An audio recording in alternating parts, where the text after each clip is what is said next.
Composition is the most important part of the whole process. If you like, you could think of it as designing your painting, and as such you are making the decisions about what's going to go in, what viewpoint you're going to take. You're basically deciding how this picture is going to look.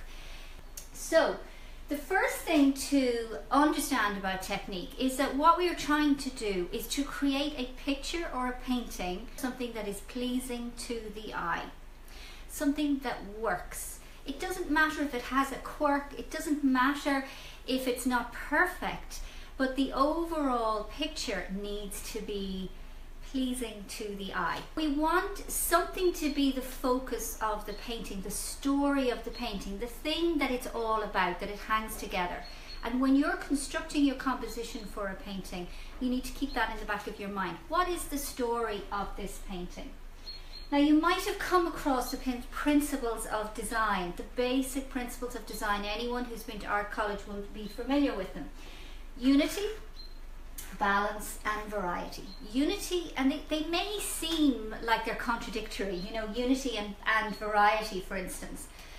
Unity means that the whole thing should pull together as a whole.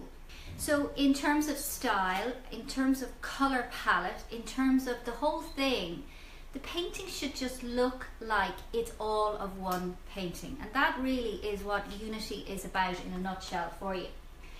Balance is about balancing the different elements that there are. So if you've got all of the sort of juice, the story, the various different things going on in the bottom right hand corner and nothing going on in the top left corner or anywhere else, then either you're doing that on purpose because it's sort of like an asymmetrical design, or it's imbalanced. So you need to think about, is my painting balanced? So balance is another sort of key principle of design. And then variety is the third one. So variety is the spice of life. You know, imperfection is what life is about. Nothing is meant to be perfect. It just isn't interesting. You know, perfection isn't really interesting. So where's the variety in your painting? Where's the interest in it? Where's the little something that breaks the rule, that and I'm not talking necessarily about technique, you know, so you might have, you know, 3 cherries in a row, but one of the stalks is going in the other direction. So balance is another sort of key principle of design. And then variety is the third one.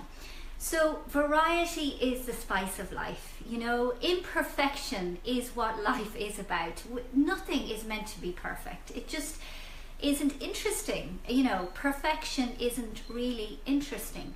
So where's the variety in your painting? Where's the interest in it? Where's the little something that breaks the rule, that and I'm not talking necessarily about technique, you know, so you might have, you know, 3 cherries in a row, but one of the stalks is going in the other direction. Sometimes you're going to be bringing a lot of this into your painting already. Even if you were never painting before, you will bring a lot of this in because you are creative people and you already look at the world in a creative way and you understand things like unity and balance and variety. You just don't call it that, you know. Okay, so 2 of the things that are rules that are really useful to know are the rule of thirds and the rule of odds.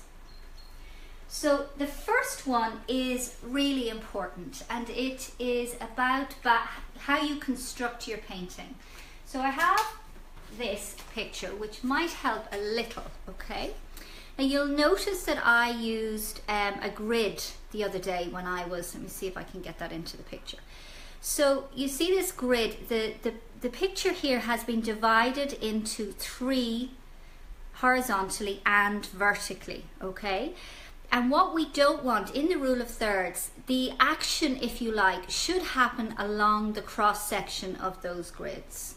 So the horizon of a picture should either land along the bottom third or along the top third, but not right in the middle.